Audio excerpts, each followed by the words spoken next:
ilaa iyo 16 maxaabiis ah ayaa la leeyahay kadib markii si xoog ah ay maxaabiistu uga baxsadeen gacanta ciidamada asluubta galinkii dambe ee shalay.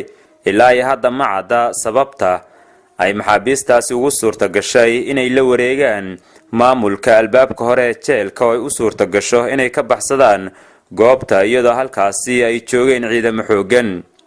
waxaan ognahay oo kaliya inay baxsadeen 16 maxbuus oo haatan la baadi goobayo. walina baaritaan ayaan wadnaa wixii sababay dib ayaan ka ogaan doonaa sida warbaahinta uu sheegay gudoomiyaha gobolka Sool Cabdi Khayr Dirir. taliyaha ciidamada asluubta oo aan isku daynay inaan arintani wax ka weydiino ayaa noo suuroobi weyday. waxaase uu sheegay taliyaha qaybta booliska gaashaanle sare Cabdirasaaq Maxamed Faarax in taliyaha iyo ciidamo kale ay ku hawlan yihiin sababta arintan ay ku dhacday. jawaabtooduna waxay ku xidhan tahay waxa soo baxa.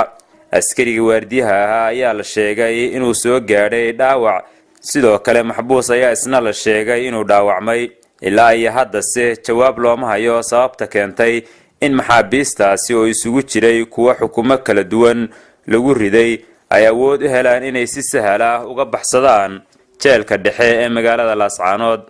dhanka kale wararka ka imaanaya deegaanka Tukaraq ayaa sheegaya in deegaankaasi xaaladiisu aysan ka duwanayn tii hore iyadoo ay isku hor fadhiyaan halkaasi ciidamada difaaca Puntland iyo kuwa maamulka Somaliland.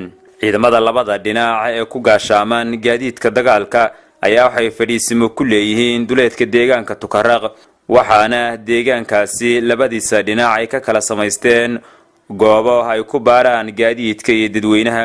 Puntland ayaa sheegtay in Somaliland ay duulaan qaawan ku soo qaaday dhulkeeda, iyadoo dhinaca kale maamulka Somaliland uu sheegay inuu difaacanayo gaarayana xuduudihiisa dastuuriga.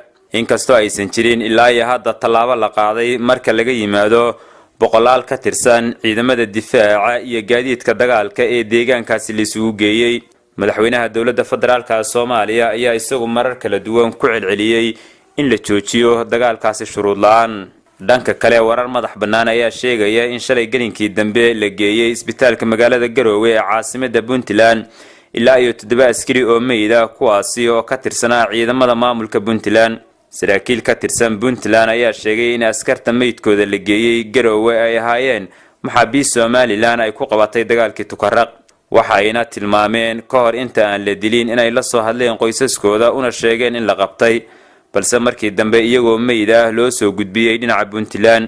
weli ma jiro wax hadal ah oo ka soo baxay dhanka maamulka Somaliland oo ku aadan eedeymahaasi loo soo jeediyay. xiisada u dhaxaysa labada maamul ayaa ah weli mid kacsan, iyagoona dhaqdhaqaaqyo dagaal ka wada deegaanka Tukaraq ee gobolka Sool, halkaasi oo dirir baan ay ku dhex martay maamulka Somaliland iyo kan Puntland.